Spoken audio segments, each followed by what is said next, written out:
Welcome to the Dorian Finance Podcast. This is Dorian, and today's topic is how to go to college or university for free. There's multiple ways to do it, but really think about your career. Does it require a degree? Is it worth it to get the degree? Because even if it's free, like you don't have to pay for it, you still have to spend the time, spend the effort, put aside things that you want to do to then study, and depends on the degree. If you're doing a 2-year degree or a 4-year degree, and also some degrees, which are associates or 2-year degrees, can take longer than 2 years, depending on the class load, the program schedule, many different factors, and that's when you want to talk to your academic department. And some schools will say, hey, here's what you need to do, here's the classes, figure it out yourself. You can do the schedule way you want to do. However, from my experience, you should just straight up ask the experts that have done this for years and say, hey, which classes, which structure do you see being the most successful for most students? And because they've been doing it for a long time, they'll be able to tell you. And then financial aid is, you, depending on the school, depending on the record, you do want to double check that. Sometimes, because I work in financial aid, it is actually you, the student, that shoots yourself in the foot. Normally it's your taxes or your parents' taxes. And really the first step is determine if you're a dependent student, which means that you're going to have your parents do part of the FAFSA form for you. And if your parents incorrectly file their taxes, and this happens even if they hired a CPA, HR Block, many different times. If they file their taxes single or head of household, they're going to have to amend their taxes. You won't be able to get the federal grants, okay? Which can take up to, actually not up to, but minimum about 3 months, 3-4 months, which, depending on your school, they might just say, here's the bill, pay it, okay? Other schools will try to work with you, but again, if your parents are not willing to amend their taxes, you're on the hook for it, okay? However, this episode is about how to get for free, multiple different ways. Number one is be a smart person in high school. Get all A's, B's, stuff like that. Doing advanced classes don't really matter that much. You can also, well in high school, do dual enrollment. Depending on your high school and their program, what dual enrollment is, from my understanding and seeing other people use it. Basically, in high school, you have electives. Guess what? Fill those electives with college courses from your local school, or most of the time, the school itself, the high school, will teach the college class itself. You can go to college for free. It's dual enrollment. That's one aspect. You can also do what is called the CLIP exam, which are basically designed for individuals that have had life experience that basically is equivalent to a college course. A lot of times it's basically, say that you know Spanish, you're fluent in it, and instead of taking the class over the 4 months or however long your school does it, let's take a test, 100-question test, pass the test, boom, you got the credit for it. Say that you're really good at math at your high school, or you're just straight up good at math. Okay, instead of taking college algebra, intro stats, other courses, geometry, whatever, take the test, pass the test. You don't have to repeat a class type thing. Those are other options for you. Another is if you're military. If you're active duty and not reserve, because if you're a reserve, you would literally have to be in for almost 10 years to get it. But you got the GI Bill, Chapter 33, which I made a YouTube video about, so I won't repeat it. But that is, if you got it, which is basically if you're active duty serving for 3 years, okay, you now have the GI Bill, which is 3 years of paid school. Majority of schools also give you a scholarship on top of that. And if you're 100%, you also have yellow ribbon. So even if you go over the annual limit for it, the yellow ribbon covers it. So you don't even have to worry about it. You just have to make sure it's processing.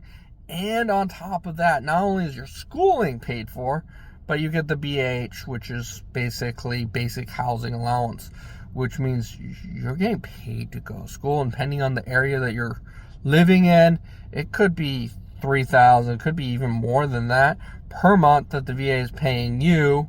And on top of that, you can get the Pell Grant from doing the FAFSA. Okay, all strategies there. And I do this for a living. You know, I can always do this with you and your, yourself, your spouse. If you're a dependent student, I can do that via Teams or Zoom or over the phone. Very easy to do. But that is the second way, is VA. Okay, so doing dual enrollment, VA. Now, okay, if you're like me who went to school and you were a little bit older, and the difference between dependent and independent, there's a common few things that you can be that becomes dependent or independent. Simplest way of becoming an independent student is just aging out, being a dependent, which really means once you hit 24 years of age, you're automatically an independent student. And say that you're going to be 24 this year, always do the FAFSA. It might say, hey, your birthday is coming up quickly. Okay, it will register you as independent. You'll have to do the FAFSA for it. Don't guess on it. Just do it like that. And, simplest one there. Another one is you get married. Say that you're 18 and you have a boyfriend, girlfriend that you love. Okay, get married. You'll automatically become independent. The other one, which is more tricky, especially if you're still living with your parents, is if you have a child, okay? You will have to have documentation. And how the FAFSA works is it pulls from your taxes 2 years prior, okay? So if you weren't working 2 years prior, you're going to have to show documentation to your school that you at least make $10,000 now, okay, to support your child, with WIC and TIF, 2 different government programs to provide for your child.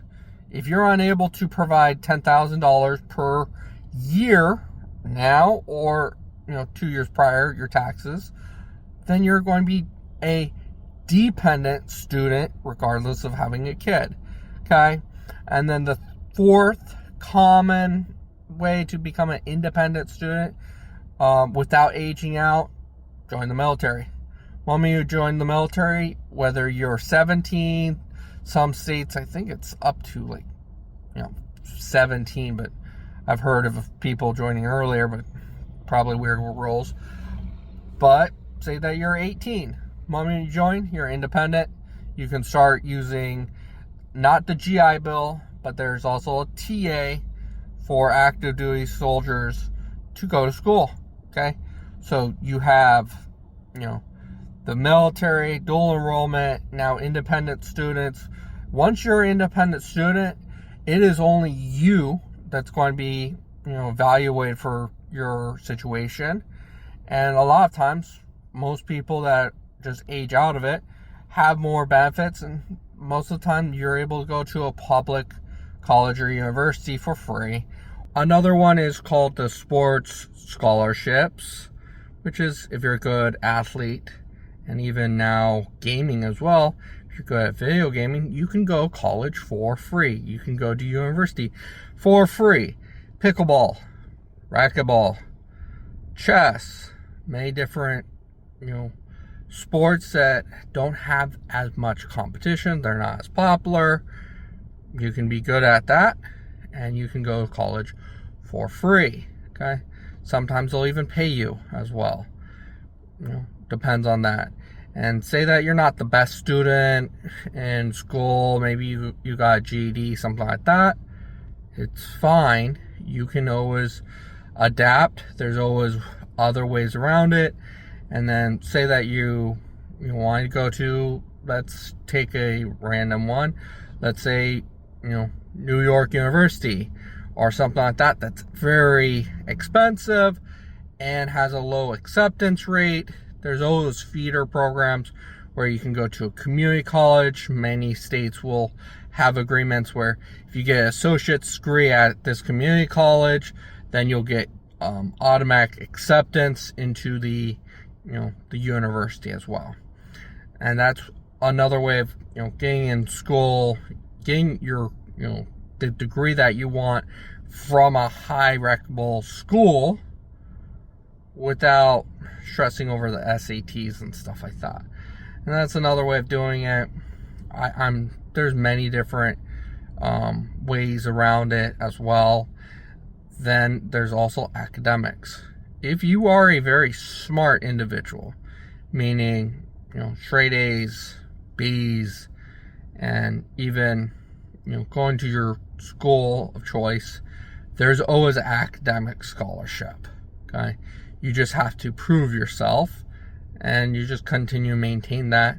And then also there's the extracurriculars at every single school, SGA and etc., that if you're part of it, you become the president of it, there's always scholarships for that. There's always something available for you as well. And that's another avenue that you can go through. And if all else fails, you're also eligible for student loans. Those student loans, yes, they are very much, I would think before taking them, because you can't remove them with bankruptcy. That is the danger of them. They are very low interest, but hey, that interest does compound, and that can kick your butt. Okay, if you like this video, if you want more in-depth, detailed information on any of the topics that I touched on, comment below, subscribe for more. If you comment, subscribe for more, I'll make more videos like this, and I'm just touching every financial topic that I can think of. And what school are you thinking of going to? I might be able to use that as a deep dive, evaluate it, show you my opinions of it. And I have a bachelor's degree, and I didn't have to go into mountains of student loan debt for it, thankfully, and I'm grateful for that. God bless. Have a good day.